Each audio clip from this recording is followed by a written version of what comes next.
حج کی ادائیگی پر نکلنے سے پہلے اس کی تیاری کرتے ہوئے ہمیں کن کن چیزوں کو مد نظر رکھنی چاہیے؟ ایک تو ہمیں اخلاص نیت کا ذکر کیا، حج کے بارے میں احکامات معلوم کرنا، اس کے ساتھ ساتھ کچھ اور چیزیں بھی اس رستے پر نکلتے ہوئے قرض کی ادائیگی، کیونکہ کچھ پتہ نہیں انسان کو کہ اس سفر سے اس کی واپسی ہوتی ہے یا نہیں ہوتی۔ اور آپ کے سامنے شاید وہ حدیث ہو کہ اللہ کے نبی صلی اللہ علیہ وسلم نے ایک آدمی کا جنازہ پڑھنے سے انکار کر دیا، اس لیے کہ اس پر قرض تھا۔ اس چیز کی اہمیت لوگوں کو دلانے کے لیے کہ قرض کا معاملہ کتنا اہم ہے، کتنا خطرناک ہے۔ اسی طرح اس رستے پر نکلتے ہوئے اور ویسے عموماً ہر حالت میں ہی انسان کو حلال کی روزی استعمال کرنا چاہیے، اور اس سفر پر نکلتے ہوئے بھی حلال کا مال استعمال کرنا چاہیے۔ بعض روایات میں ہے کہ آدمی اگر حلال کے مال سے نکلتا ہے اور لبیک اللہم لبیک کہتا ہے تو اللہ کی طرف سے اس کو جواب دیا جاتا ہے لبیک وسعدیک والخیر بین یدیک، کہ تیرا آنا مبارک ہو اور تیرے سامنے خیر ہی خیر ہے۔ اور اگر حرام کا مال لے کر نکلتا ہے، لبیک اللہم لبیک کہتا ہے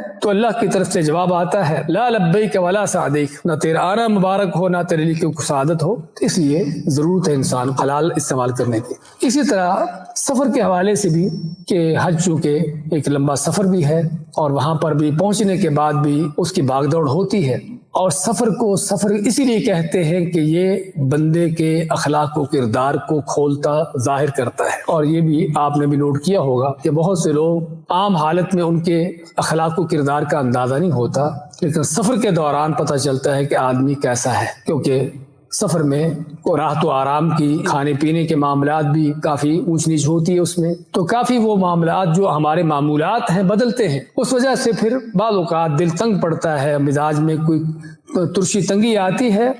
اور وہاں پر پھر اخلاق کا پتہ چلتا ہے۔ اس لیے خصوصاً اس سفر میں اپنے اخلاق و کردار کو بہتر سے بہتر بنانا۔ بعض سلف صالحین کے متعلق آتا ہے کہ وہ حج پہ نکلتے ہی صرف اس لیے تھے کہ تاکہ لوگوں کی خدمت کریں۔ اسی طرح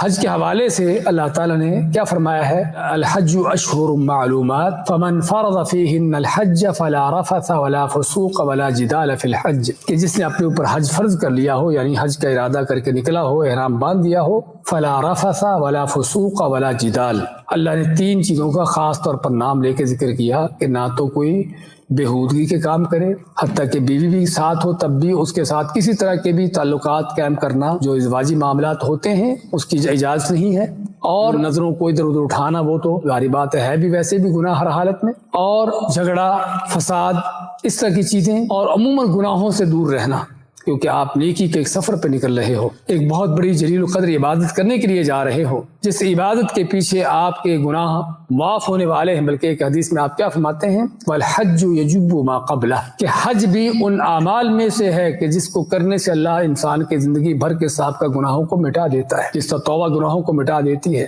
جس طرح کافر مسلمان ہوتا ہے تو اس کا اسلام لانا اس کی زندگی بھر کے گناہوں کو مٹا دیتا ہے، ایسے حج بھی انسان کے زندگی بھر کے گناہوں کو مٹا دیتا ہے۔ تو ضرورت ہے اگر گناہ مٹانے آئے ہیں تو آئندہ سے بھی اپنے آپ کو گناہوں سے باز رکھنے کا